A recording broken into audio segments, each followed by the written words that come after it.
কালিমাতুশ শুকর আলহামদুলিল্লাহ।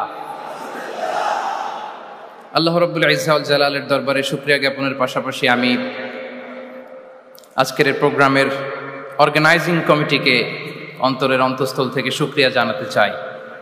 And I would like to specially thank the police department, the security department, the volunteers, media, press, and the organizing committee for organizing such an amazing event. Barakallahu fikum jami'an.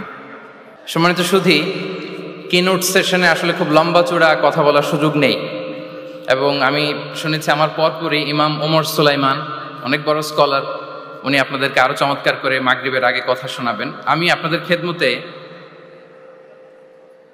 একটা ছোট্ট topic নিয়ে কিছু আলোকপাত করবার চেষ্টা করবো ইনশাআল্লাহ বিইذنিল্লাহ। যে টপিকটা নিয়ে আমি কথা বলবো সেটা হচ্ছে the way Quran guides humanity. কোরআন যেভাবে আমাদেরকে পথ দেখায়, কোরআন যেভাবে আমাদেরকে ইনস্ট্রাকশন দেয়, কিভাবে কোরআন আমাদেরকে গাইড করে, এই টপিকটা নিয়ে কথা বলবো। তো আমি শুরুতেই কালামুল্লাহ মাজিদের একটি আয়াত তেলাওয়াত করেছি, যেখানে আল্লাহ তাআলা কোরআনের 4টি ফিচার একসাথে উল্লেখ করেছেন। আল্লাহ তাআলা কোরআনকে এই আয়াতে বলেছেন যে ওয়ানাজ্জালনা আলাইকাল কিতাবা তিবয়ানান লিকুল্লি শাই। নবী হে, আমি আপনার কাছে কোরআনকে পাঠিয়েছি তিবিয়ান। তিবিয়ান মানে হচ্ছে clarification, explanation for all things, সবকিছুর ব্যাখ্যা। কোরআন হচ্ছে সবকিছুর সুস্পষ্ট ব্যাখ্যা, এবং এটা হচ্ছে হুদা। 2 নম্বর ফিচার হচ্ছে কোরআন হচ্ছে হুদা, গাইডেন্স, যেটা আপনাদের এই কনভেনশনের থিমের সাথে প্রাসঙ্গিক, কারণ এবারের কনভেনশনের থিম হচ্ছে আল কোরআন গাইডেন্স ফর হিউম্যানিটি। তো কোরআন 1 নম্বরে হচ্ছে ক্লারিফিকেশন বা এক্সপ্লেনেশন, তারপর কোরআন হচ্ছে গাইডেন্স, এরপর আল্লাহ বলেছেন রাহমা, মার্সি, এবং আয়াতের সবশেষে আল্লাহ বলেছেন যে এটা হচ্ছে বুশরা লিল মুসলিমিন, glad tidings for the believers. তো এই 4টা ফিচারের মধ্যে আমি কোরআন যে হুদা, কোরআন যে গাইডেন্স, এটা নিয়ে কিছু আলোকপাত করবো ইনশাআল্লাহ বিইذনিল্লাহ। আমরা রমাদানের আয়াত সবাই জানি, সূরাতুল বাকারাতে রমাদান নিয়ে যে আয়াতটি এসেছে, ওই আয়াতে আল্লাহ তাআলা কোরআনকে গাইডেন্স বলেছেন, শাহরু রমাদানাল্লাযী উনজিলা ফীহিল কুরআন। তারপর কি? হুদাল লিন্নাস, গাইডেন্স ফর হিউম্যানিটি। এবং এই গাইডেন্সটা এটা সবার জন্য। অন্য আয়াতে আল্লাহ তাআলা বলছেন ইন হুয়া ইল্লা যিকরা লিল আলামিন। এই কোরআনটা হচ্ছে রিমাইন্ডার ফর হোল ওয়ার্ল্ড, গোটা বিশ্বের জন্য কোরআনটা হচ্ছে গাইডেন্স বা reminder, including jinnkind and mankind. যদি প্রথম আয়াতে আল্লাহ বলেছিলেন বুশরা লিল মুসলিমিন, কিন্তু এই আয়াতে আমরা দেখলাম যে এটা হচ্ছে যিকরা লিল আলামিন, গোটা বিশ্বের জন্য এটা রিমাইন্ডার, ম্যানকাইন্ডের জন্য রিমাইন্ডার, জিনকাইন্ডের জন্য রিমাইন্ডার। এবং জিনেরা, জিনকাইন্ড, জিন জাতি এটা স্বীকার করেছে যে কোরআন মানুষকে পথ দেখায়, বিশ্ববাসীকে পথ দেখায়। তারা যখন তায়েফে বিষ্ণু ঈসা ইসলামের কণ্ঠে সর্বপ্রথম তারা কোরআনিক রিসাইটেশন তারা শুনলো, তারা যেটা বলেছিল আল্লাহ তাআলা সরাসরি কোট করেছেন কোরআনে, সেটা তারা বলেছিল ইন্না সামি'না কুরআনান আজাবা ইয়াহদি ইলা রুশদি ফাআমান্না বিহি। Indeed, we have heard an amazing Quran and it guides to the right path. আমরা একটা অসাধারণ কোরআন শুনেছি এবং এটা ইয়াহদি ইলা রুশদ, গাইড করে, পথ দেখায় সঠিক রাস্তায়। তো আমরা বুঝতে পারলাম কোরআন হচ্ছে গাইডেন্স, আমাদেরকে পথ দেখায়। কোরআন গাইডেন্স হওয়ার সবচেয়ে বড় কারণ হচ্ছে কোরআন হচ্ছে এই পৃথিবীর সবচাইতে the most interactive and relevant book to human being. সবচাইতে জীবন ঘনিষ্ঠ এবং প্রাসঙ্গিক কিতাব হচ্ছে আল কোরআন। কিতাবটার নাম কি? সবাই বলুন একসাথে, কি নাম? সবচাইতে প্রাসঙ্গিক, জীবন ঘনিষ্ঠ,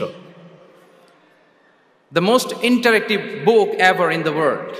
এর কারণ হচ্ছে এর আগে যত আসমানি কিতাব এসেছিল সবগুলো কিন্তু একবারে নাজিল হয়েছে এট এ টাইমে। তাওরাত মুসা আলাইহিস সালামের উপর একবারে নাজিল হয়ে গিয়েছে একসাথে। ইনজিল ঈসা আলাইহিস সালামের উপর একবারে নাজিল হয়েছে। জাবুর দাউদ আলাইহিস সালামের উপর একবারে নাজিল হয়েছে। কোরআনও কি একবারে নাজিল হয়েছে?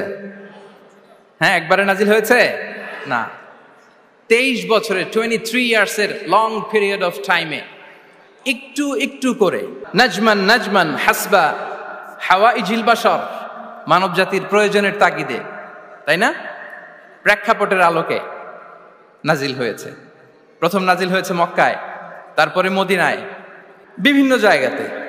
আপনারা জানেন যে কোরআনের প্রথম আয়াত নাজিল হয়েছে মসজিদুল হারাম থেকে 10 কিলোমিটার উত্তর পূর্ব দিকে জাবালে নূর আছে, একটা পাহাড়, 634 মিটার উঁচুতে একটা কেইভ আছে, গারে হেরা। ওই হেরা গুহায় শুরু হলো কোরআনের এই নাজিল হওয়ার প্রক্রিয়া। এরপর রাসূল সাল্লাল্লাহু আলাইহি ওয়াসাল্লাম মক্কা থেকে মদিনায় গেলেন, সেখানেও নাজিল হতে লাগলো। এই কোরআন কখনো নাজিল হয়েছে ঘরের ভেতরে, কোরআন কখনো নাজিল হয়েছে বাজারে, কোরআন কখনো নাজিল হয়েছে সফরে, এ কোরআন কখনো নাজিল হয়েছে যুদ্ধের ময়দানে, এই কোরআন কখনো নাজিল হয়েছে আল্লাহর আরশে। তার মানে রাসূল যেখানে, কোরআনও সেখানে। কতটা ইন্টারেক্টিভ কিতাব! রাসূল সাল্লাল্লাহু আলাইহি ওয়াসাল্লাম তার জীবনে, তার পরিবারে, তার সমাজে, রাষ্ট্র পরিচালনায় যেখানেই তিনি সংকটের মুখোমুখি হয়েছেন, ঠিক তখনই সমাধান নিয়ে হাজির হয়েছে কোরআন। এজন্য এটা হচ্ছে the most interactive and relevant book to human being, সবচাইতে প্রাসঙ্গিক, জীবন ঘনিষ্ঠ একটা কিতাব।